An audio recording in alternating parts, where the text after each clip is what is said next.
नमस्कार, स्वागत है आपका भारत उदय। ग्लोबल करेंसी या रिजर्व करेंसी कोई भी ऐसी करेंसी होती है जिसे देश के अंदर और बाहर दूसरे करेंसी के साथ एक्सचेंज किया जा सके और इंटरनेशनल पेमेंट्स को भी सेटल किया जा सके। वर्ल्ड वॉर 2 से आज तक विश्व की रिजर्व करेंसी डॉलर है, इसलिए वह दुनिया में इतना महत्व रखता है। 2022 में की गई एक स्टडी के अनुसार जितने भी फॉरेन बैंक्स के रिजर्व्स हैं उनमें से 59% डॉलर्स में है। क्योंकि डॉलर को रिजर्व करेंसी का स्टेटस मिला हुआ है, तो जब स्टॉक मार्केट्स और बॉन्ड मार्केट्स अस्थिर हो जाते हैं तो कई निवेशक डॉलर को सबसे सुरक्षित एसेट के रूप में देखते हैं और डॉलर में जो बॉन्ड्स होते हैं उनमें निवेश करते हैं। अब जानते हैं कि डॉलर एक रिजर्व करेंसी या ग्लोबल करेंसी बना कैसे। 1870 से 1920 के करीब तक जो सिस्टम इंटरनेशनल फाइनेंशियल मार्केट को संचालित करता था वह था गोल्ड स्टैंडर्ड सिस्टम, जिसमें हर करेंसी की वैल्यू गोल्ड में एक्सप्रेस्ड होती थी। जैसे 10 ग्राम सोना अगर $2 का है, 10 ग्राम सोना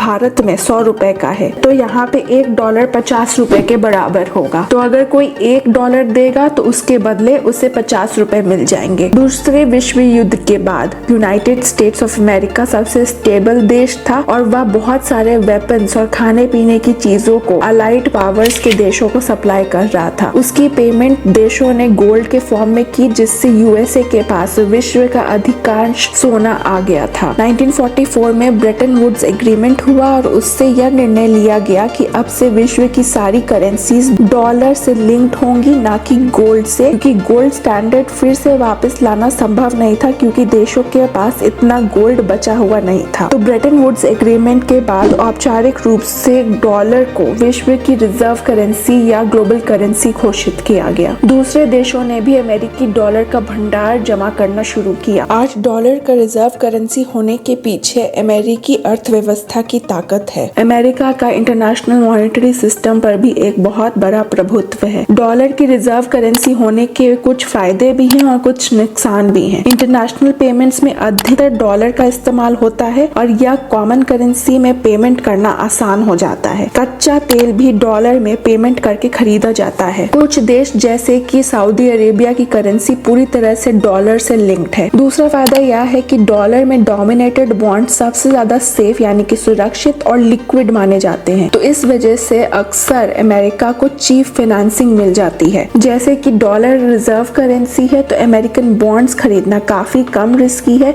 जिसकी वजह से अमेरिका को अपने बोरोइंग्स पर कम इंटरेस्ट देना पड़ता है, तो यह अमेरिका के लिए मुनाफे का मामला हो जाता है। इससे अमेरिका अपने इंडस्ट्रियल पॉलिसीज और सोशल वेलफेयर प्रोग्राम्स को भी बहुत ही आराम से सपोर्ट कर पाता है। यहाँ पर यह स्पष्ट कर देना चाहिए कि कोई देश अगर अमेरिकन बॉन्ड्स खरीद रहा है तो वह देश कर्ज दे रहा है और अमेरिका कर्ज ले रहा है। अमेरिका का डेट टू जीडीपी रेशियो 160% है। ये आंकड़ा देखने में ज्यादा लगता है, लेकिन चूंकि अमेरिकी अर्थव्यवस्था इतनी स्ट्रॉन्ग है, इतनी ताकतवर है और बाकी के देश अमेरिकन बॉन्ड्स खरीदते हैं, तो अमेरिका अपने कर्ज को मैनेज करने में बहुत ज्यादा सक्षम रहता है। अगर कुछ कॉस्ट्स या फिर नुकसानों की बात करें, पहला होगा कि जब डॉलर एप्रिशिएट होता है या ओवर वैल्यूड होता है, तो अगर हमें उसमें इंटरनेशनल पेमेंट करना है तो हमें ज्यादा रुपए देने होंगे, जिससे हमारे फॉरेन एक्सचेंज रिजर्व्स पर असर पड़ता है। अमेरिका के लिए भी कुछ नुकसान है। कुछ देश जैसे कि वर्तमान समय में चाइना करेंसी को मैनिपुलेट करता है, वह बहुत सारा डॉलर अंतरराष्ट्रीय बाजार से खरीदता है, जिससे डॉलर एप्रिशिएट हो जाता है और डॉलर के मुकाबले चाइनीज युआन डेप्रिशिएट हो जाता है। तो जब किसी देश की करेंसी डेप्रिशिएट होती है तो एक्सपोर्ट्स बढ़ते हैं। उदाहरण के लिए अगर $1 में 50 युआन आते हैं और अगर चाइनीज करेंसी जब डेप्रिशिएट हो जाए तो $1 में 60 युआन आ जाएंगे। तो अब अमेरिका के लोग या किसी भी अन्य देश के लोग $1 देकर ज्यादा चाइनीज प्रोडक्ट्स खरीद सकते हैं। यहाँ पर युआन इसलिए डेप्रिशिएट हो रहा है क्योंकि ज्यादा डॉलर जब चाइना ने खरीदे थे तो डिमांड और सप्लाई के सिद्धांत के हिसाब से डॉलर की डिमांड हाई होने की वजह से उसकी वैल्यू बढ़ जाती है और डॉलर एप्रिशिएट हो जाता है। तो जब चीन के एक्सपोर्ट्स ज्यादा होंगे तो लोग चाइनीज प्रोडक्ट्स ज्यादा खरीदेंगे, तो अमेरिकन एक्सपोर्ट्स पर असर पड़ेगा, जिससे कि मैन्युफैक्चरिंग प्रोडक्शन कट करना पड़ता है और जॉब लॉसेस भी अमेरिका को फेस करने पड़ते हैं। तीसरा नुकसान जो डॉलर की रिजर्व करेंसी होने पर आता है वह थोड़ा गंभीर है।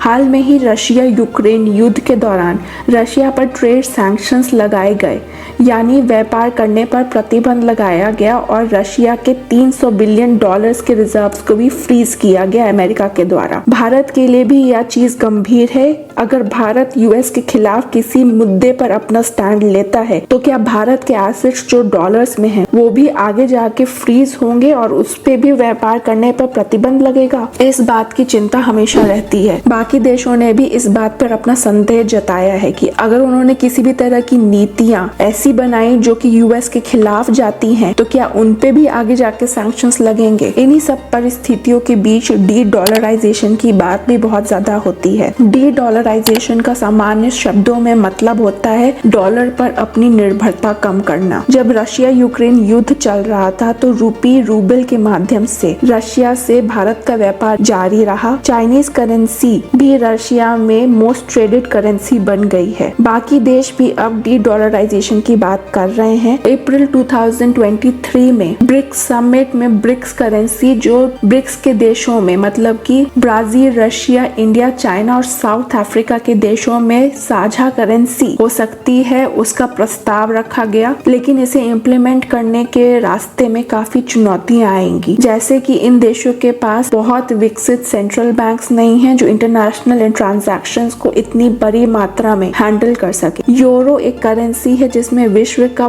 20% फॉरेन एक्सचेंज रिजर्व्स है। यूरोपियन यूनियन के अर्थव्यवस्था का साइज भी काफी ज्यादा है। विकसित सेंट्रल बैंक्स भी हैं, एक्सपोर्ट्स भी अच्छे हैं, लेकिन बहुत विकसित बॉन्ड मार्केट नहीं है, इसलिए यूरो भी डॉलर की जगह अभी तो नहीं ले सकता। तो डॉलर के रिजर्व करेंसी होने की वजह से इंटरनेशनल पेमेंट्स में कुछ आसानी तो होती है, पर डॉलर पर निर्भरता भी कम करनी होगी। भारतीय रिजर्व बैंक ने भी कई देशों के साथ रुपए में ट्रांजैक्शन करने के लिए अपनी स्वीकृति दी है। धीरे धीरे दूसरे करेंसीज का भी महत्व बढ़ना चाहिए और देशों को डॉलर पर अपनी निर्भरता कम करनी चाहिए। अभी तक के लिए इस वीडियो में इतना ही। अगर आपको ये वीडियो अच्छा लगा तो वीडियो को लाइक कीजिए और चैनल को सब्सक्राइब कीजिए। आपका वीडियो देखने के लिए बहुत बहुत धन्यवाद।